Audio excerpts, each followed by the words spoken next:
Meu esposo me ligou enquanto eu estava na cirurgia da minha mãe. Esvaziei nossas contas e estou me mudando para Miami. Boa sorte com sua mãe irritante. Ele riu. Respondi com calma, entendo. 3 dias depois, seu riso se desvaneceu quando eu esvaziei nossas contas e me mudei para Miami. Boa sorte com sua mãe irritante. A risada que se seguiu ecoou pela sala de espera estéril do hospital, fazendo com que várias cabeças se voltassem na minha direção. Afastei-me para um canto, aproximando o telefone do ouvido. Jack, do que você está falando? Você me ouviu, Marta, respondeu meu esposo, a voz leve e divertida. 26 anos de casamento e finalmente estou livre. Eu transferi as contas correntes, poupança e investimentos. Tudo se foi. Eu mereço isso. Minha mão tremeu, mas mantive minha voz firme. Entendo, disse, olhando pela janela enquanto os médicos levavam minha mãe sedada para a cirurgia. Tenho que ir agora. Mamãe está indo para o centro cirúrgico. Claro que está, zombou Jack. Os problemas de saúde dessa mulher sempre foram mais importantes do que nosso casamento.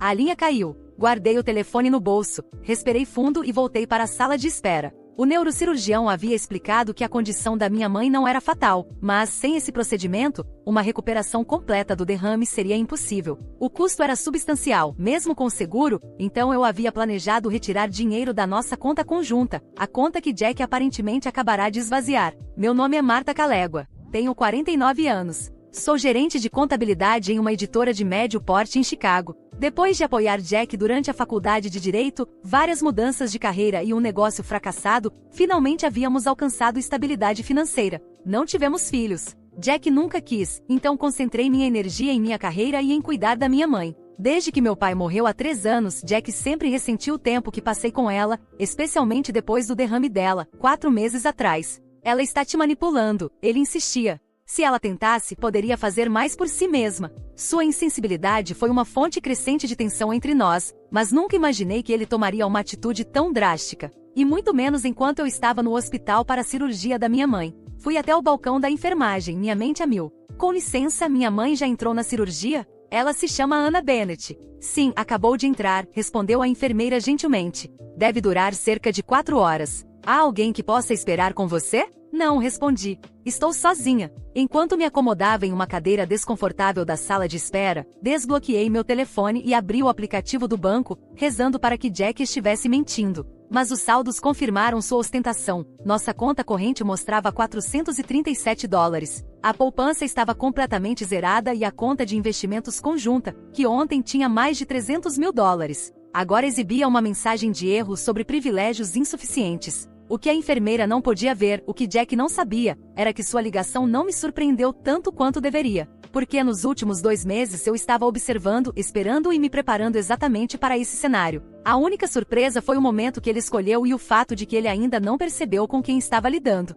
Jack e eu nos conhecemos no último ano da faculdade. Ele era o estudante de pré-direito carismático que encantava a todos, e eu, a estudante pragmática de contabilidade que de alguma forma, chamou sua atenção na festa de um amigo em comum. No começo, a dinâmica, os opostos se atraem funcionou para nós. Minha confiabilidade equilibrava sua natureza espontânea, enquanto sua personalidade extrovertida me tirava da zona de conforto. Os primeiros anos do nosso casamento foram desafiadores, mas recompensadores. Eu consegui um emprego de nível inicial em contabilidade enquanto Jack fazia a faculdade de Direito, administrando nossas finanças modestas com cuidado para nos mantermos à tona. Adiar ter filhos até Jack se estabilizar parecia sensato. Mas à medida que sua carreira avançava, seu entusiasmo pela paternidade diminuía, até que finalmente admitiu que nunca quis filhos. Foi um ajuste doloroso para meus planos de vida, mas me adaptei, focando em construir nossa segurança financeira e apoiar suas ambições profissionais. Essas ambições, no entanto, se mostraram caras ao longo dos anos. 3 anos após conseguir um cargo promissor em um prestigioso escritório de advocacia,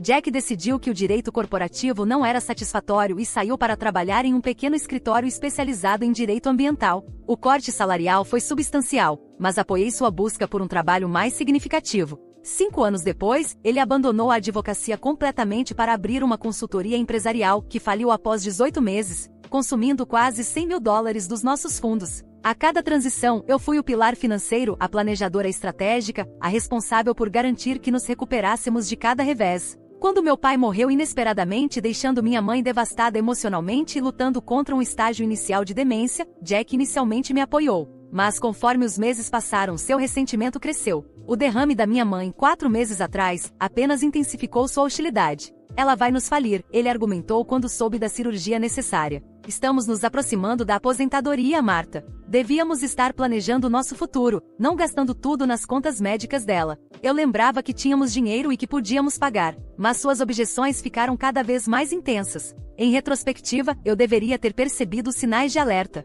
Seu súbito interesse por nossas contas de investimento, perguntas sobre senhas bancárias, noites em claro no computador, sempre com a tela inclinada para longe de mim. A primeira bandeira vermelha concreta surgiu há 6 semanas, quando notei tentativas de login em nossas contas de um dispositivo desconhecido. Depois veio o histórico do navegador, mostrando buscas por melhores lugares para se aposentar na Flórida e estados com leis de divórcio favoráveis. Mas o mais revelador foi uma ligação que ouvi de nosso escritório em casa. Jack falando baixinho. Ela não suspeita de nada. Teremos tempo de sobra para acertar tudo. Eu não queria acreditar no que a evidência sugeria. Jack e eu construímos uma vida juntos, superamos incontáveis desafios lado a lado. A ideia de que ele estava planejando me abandonar e, pior, levar todas as nossas economias no processo, parecia inconcebível. Mas relutante, comecei a me preparar para o pior. 2 semanas antes da cirurgia da minha mãe, cheguei em casa mais cedo do trabalho, com uma enxaqueca. A casa estava silenciosa. Jack deveria estar no escritório, mas seu carro estava na garagem.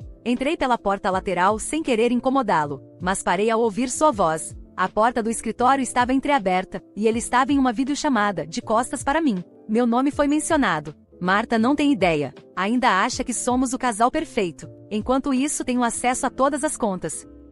Uma voz feminina respondeu. Tem certeza de que o momento é certo? É perfeito. No dia da cirurgia, ela estará distraída. Transferirei tudo naquela manhã e quando ela perceber, já estarei a caminho de você. Afastei-me silenciosamente. Sentei-me no carro segurando o volante, enjoada pela traição. Jack achava que tinha um plano perfeito, mas estava prestes a descobrir que eu tinha um ainda melhor. Instalei pequenas câmeras de segurança em nosso escritório em casa, capturando as contínuas chamadas de planejamento de Jack. Trabalhei com um contador forense recomendado por Patrícia para documentar o histórico de nossas contas, provando que a maioria dos fundos vinha dos meus rendimentos. Até contratei um investigador particular, que rapidamente identificou a mulher na videochamada como Veronica Daniels, uma ex-cliente de Jack de 38 anos com quem ele estava tendo um caso há pelo menos 8 meses. O mais importante foi que trabalhei com meu banco para colocar alertas de monitoramento em todas as nossas contas, garantindo que eu receberia uma notificação imediata de qualquer transação, transferência grande ou tentativa de saque. Eu não podia impedir Jack de acessar as contas sem alertá-lo, mas podia garantir que suas ações fossem documentadas quando chegasse a hora. A espera foi insuportável. Todas as noites eu preparava o jantar, discutia assuntos mundanos e dormia ao lado do homem que estava conspirando ativamente para me deixar na miséria. Jack não percebeu nada, tão convencido de sua própria inteligência que nunca questionou porque eu não estava levantando suspeitas. 3 dias antes da cirurgia da minha mãe, o investigador particular entregou provas adicionais. Jack havia alugado um apartamento em Miami por meio de uma nova empresa de fachada. Comprou passagens de avião para ele e Verônica e abriu contas no exterior nas Ilhas Cayman. O plano estava claramente prestes a ser executado. Naquela noite, Jack estava incomumente atencioso, fazendo perguntas detalhadas sobre o procedimento da minha mãe, a localização do hospital e por quanto tempo eu planejava ficar com ela. Respondi com sinceridade, observando-o memorizar mentalmente as informações que usaria contra mim. Gostaria de poder estar lá, disse ele, sua preocupação tão genuinamente convincente que por um momento quase duvidei das evidências. Mas aquela reunião com clientes em Denver não pode ser remarcada. Não havia reunião com clientes em Denver. O investigador particular confirmou que sua passagem para Miami era exatamente para o dia da cirurgia da minha mãe. Entendo, respondi, apertando sua mão. O trabalho é importante. Na noite anterior à cirurgia, fiquei acordada ao lado de Jack, minha mente revisando os preparativos finais. Patrícia tinha toda a documentação necessária para entrar com petições de emergência assim que Jack agisse. O banco estava em alerta máximo para transações suspeitas. Eu havia garantido fundos suficientes na minha conta separada para cobrir as necessidades imediatas. Tudo estava no lugar, exceto um elemento crucial, uma prova definitiva da intenção de Jack. As câmeras de segurança capturaram conversas, sim, mas nada que indicasse explicitamente seu plano de esvaziar nossas contas enquanto eu estivesse no hospital. Sem isso, alertou Patrícia, podemos enfrentar uma batalha legal mais longa. Tente fazê-lo dizer algo incriminador, ela aconselhou. Uma mensagem de texto, um e-mail, qualquer coisa que mostre claramente a premeditação. Mas Jack havia sido irritantemente cuidadoso em nossas comunicações, mantendo suas respostas vagas e negáveis. Ao amanhecer, percebi que meu tempo estava se esgotando. A cirurgia da minha mãe estava marcada para as 9 horas, e eu precisava estar lá. Teria que confiar que os preparativos que fiz foram suficientes. Não fazia ideia de que o próprio Jack estava prestes a fornecer a última peça de evidência que eu precisava, da maneira mais cruel possível. A sala de espera do hospital estava mais cheia do que eu esperava, repleta de familiares ansiosos e o cheiro antisséptico que nunca mascarava completamente o odor subjacente da doença. Minha mãe já havia sido preparada para a cirurgia, seu rosto pálido, mas determinado, enquanto era levada para o centro cirúrgico. "Você vai estar aqui quando eu acordar?", perguntou, sua voz fraca por causa da medicação e do medo. "Claro", prometi, apertando sua mão antes que as enfermeiras a levassem. Me acomodei em uma cadeira desconfortável, checando obsessivamente meu telefone para ver se havia alertas bancários. Nada ainda. Talvez Jack estivesse esperando até ter certeza de que eu estava completamente ocupada com a cirurgia. Ou talvez, sussurrou uma pequena voz esperançosa, eu tivesse interpretado tudo errado e ele realmente estivesse em Denver para uma reunião de clientes. Essa esperança morreu às 10h17, quando meu telefone tocou e o nome de Jack iluminou a tela. Atendi com cautela, ciente das pessoas ao meu redor. "Como está sua mãe?", perguntou, sua voz deliberadamente casual. "Ela está na cirurgia agora", respondi. "Está tudo bem?". Houve uma breve pausa. "Na verdade, Marta, tem algo que preciso te dizer." Meu coração disparou, mas mantive minha voz firme. "O que foi?". "Eu esvaziei nossas contas e estou indo embora." "O quê?". "Isso mesmo. Boa sorte com sua mãe irritante." Sua risada cruel e triunfante ecoou pelo telefone. 26 anos de casamento e finalmente estou livre. Transferi tudo, contas correntes, poupança e investimentos. Tudo se foi. Eu mereço isso. Mesmo tendo me preparado exatamente para esse momento, a crueldade casual ainda me deixou atordoada. Minha mãe estava em cirurgia cerebral e Jack estava rindo enquanto me deixava financeiramente devastada. "Entendi", consegui dizer, lembrando das instruções da minha advogada. "Faça com que ele confesse. Crie um registro." "Você está me dizendo que pegou todo o nosso dinheiro enquanto estou no hospital com minha mãe?" "Cada centavo", confirmou, soando satisfeito consigo mesmo. "As transferências já foram feitas. Quando você descobrir como lutar contra isso legalmente, o dinheiro já será impossível de rastrear." "E você está em Miami agora?", perguntei, com meu telefone gravando cada palavra. "Na linda South Beach. Verônica e eu estamos comemorando enquanto falamos. Não adianta tentar nos encontrar. O apartamento nem está no meu nome." "Jack, por quê?". A pergunta não fazia parte da minha estratégia, mas não pude evitar. Ele bufou. "Porque eu posso, Marta. Porque estou cansado da sua vida chata e irresponsável. Porque mereço mais do que estar casado com alguém que prioriza a mãe doente em vez do marido. Considere isso um pagamento por todos os anos que desperdicei com você." Quando ele desligou, fiquei imóvel. A conversa gravada estava salva no meu telefone. Enviei para Patrícia com uma mensagem simples. "Aconteceu. Ele acabou de ligar e confessou tudo." Sua resposta foi imediata. "Evidência perfeita. Estou entrando com os pedidos de emergência agora. Não se preocupe com nada além da sua mãe." O alívio me inundou, seguido por uma estranha sensação de calma. Tudo para o que nos preparamos estava agora em movimento. Enquanto Jack comemorava sua aparente vitória, Patrícia estava entrando com petições de emergência para congelar todas as nossas contas e apresentando as provas que reunimos, demonstrando claramente sua intenção de fraude. Ele nunca imaginou que deixaria uma confissão tão explícita, criando a prova perfeita contra si mesmo. Sua arrogância finalmente jogou a meu favor. 3 horas depois, quando o cirurgião veio me dizer que a operação da minha mãe havia sido um sucesso, meu telefone apitou com alertas bancários. Atividade incomum detectada. Contas congeladas sob investigação de fraude. Minutos depois, Patrícia mandou uma mensagem. O juiz concedeu o bloqueio emergencial. Todas as transferências foram interrompidas. O dinheiro que ele movimentou esta manhã está sendo devolvido à custódia até a audiência. Conseguimos. Jack achou que tinha executado a fuga perfeita.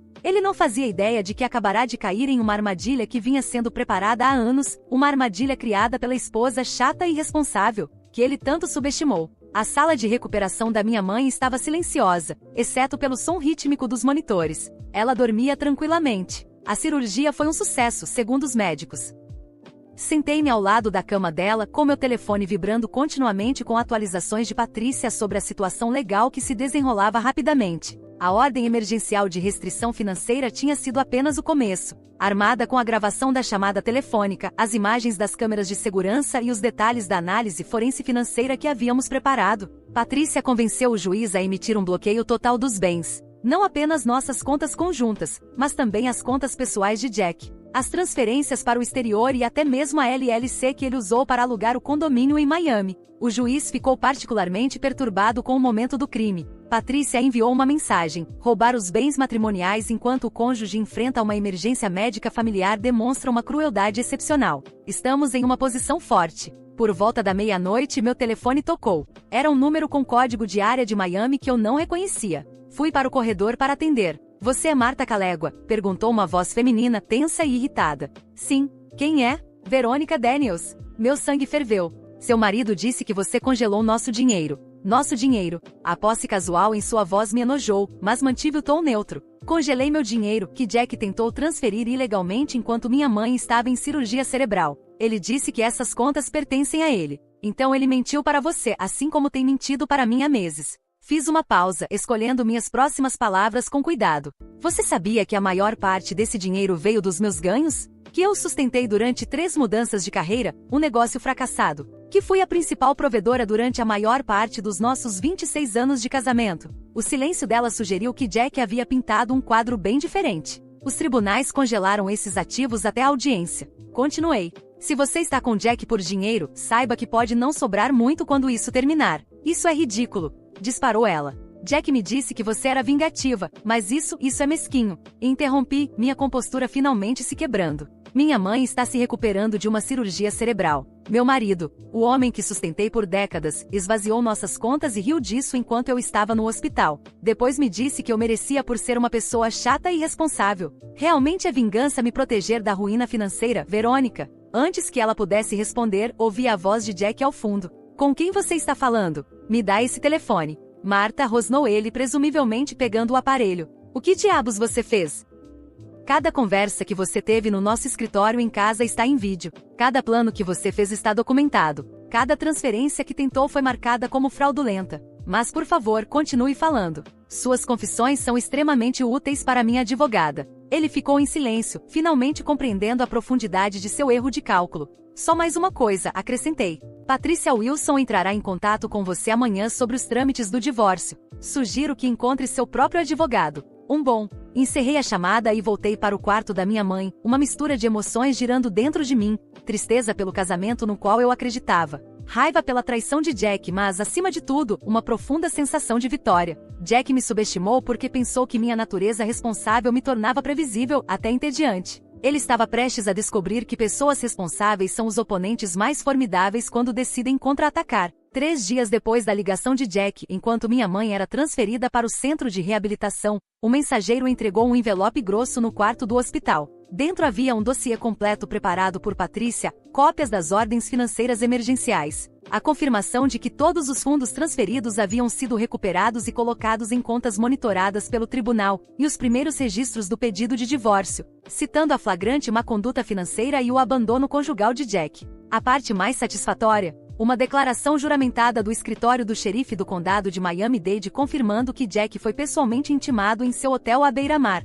O oficial notou que o indiciado parecia visivelmente angustiado ao receber os documentos. O envelope também incluía um pendrive com imagens das câmeras de segurança do nosso escritório em casa, mostrando claramente Jack explicando a Verônica como pretendia roubar nossas economias enquanto eu estava no hospital com minha mãe. Patrícia destacou horários específicos com transcrições das falas mais incriminatórias, mas o que me fez chorar foi a decisão preliminar do juiz. O tribunal mencionou especificamente o desprezo cruel de Jack pela sua esposa durante uma crise de saúde familiar como um fator para conceder as ordens emergenciais. O tribunal não apenas congelou todas as transferências de Jack, mas também autorizou a liberação imediata de $75.000 para minha conta separada, para cobrir as despesas médicas da minha mãe e meu custo de vida durante o processo judicial. Naquela tarde recebi uma mensagem de texto de um número desconhecido. O hotel está exigindo pagamento. O cartão de Jack foi recusado. Você pode transferir dinheiro para que não nos expulsem? A urgência na mensagem de Verônica era palpável, mesmo em um simples texto. Não respondi. Em vez disso, encaminhei a mensagem para Patrícia, que a adicionou ao nosso crescente arquivo de evidências. Naquela noite, enquanto ajudava minha mãe com o jantar, meu telefone tocou novamente. Era Jack. Recusei a chamada e o bloqueei. Não havia mais nada a dizer. O sistema legal cuidaria do resto, e Jack finalmente estava enfrentando as consequências de suas ações. O homem que riu ao me deixar financeiramente arruinada não estava rindo agora. 6 meses depois. Estava no tribunal quando o juiz proferiu o decreto final de divórcio. Jack estava sentado na mesa da defesa, uma sombra do homem confiante que já foi. Seu advogado, o terceiro que contratou depois que os dois primeiros abandonaram o caso, parecia resignado. Considerando a má conduta financeira documentada, a duração do casamento e as significativas contribuições da autora para os bens matrimoniais, o tribunal concede à senhora Calégua 85% de todos os bens compartilhados. Além disso, o senhor Calégua será responsável por todas as despesas legais da senhora Calégua neste processo. O veredicto foi ainda mais favorável do que Patrícia havia previsto. Os esforços de Jack para contestar as provas falharam miseravelmente, especialmente depois que o juiz ouviu a gravação da ligação em que ele riu de me deixar financeiramente arruinada durante a cirurgia da minha mãe. Quando saímos da sala do tribunal, Jack tentou se aproximar. Marta, isso não é justo. Eu cometi erros, mas... Meritíssimo, chamou Patrícia, interrompendo. O juiz, que ainda organizava seus papéis, olhou para cima. O réu está tentando contatar diretamente minha cliente, desrespeitando a ordem judicial. A reprimenda severa do juiz fez Jack voltar correndo para seu advogado, seu rosto vermelho de humilhação. Lá fora, respirei fundo o ar frio de Chicago. Eu me sentia mais leve do que há anos. Parabéns, disse Patrícia, apertando meu braço. Oficialmente acabou. Naquela noite, visitei minha mãe em seu apartamento. Ela continuava sua recuperação com a ajuda de um cuidador. Seu progresso era impressionante, caminhava sem ajuda, sua fala quase normal. Como foi? Perguntou quando me sentei para jantar com ela. Acabou, respondi. O divórcio é definitivo. Ela estudou meu rosto. E como você se sente? Pensei na pergunta por um momento. Pronta, finalmente disse. Pronta para começar o próximo capítulo, sem Jack para me segurar. Minha mãe sorriu e ergueu seu copo em um brinde. Toquei o meu no dela, porque eu sabia que ela estava certa. Sem querer, ao tentar me destruir, Jack havia me libertado.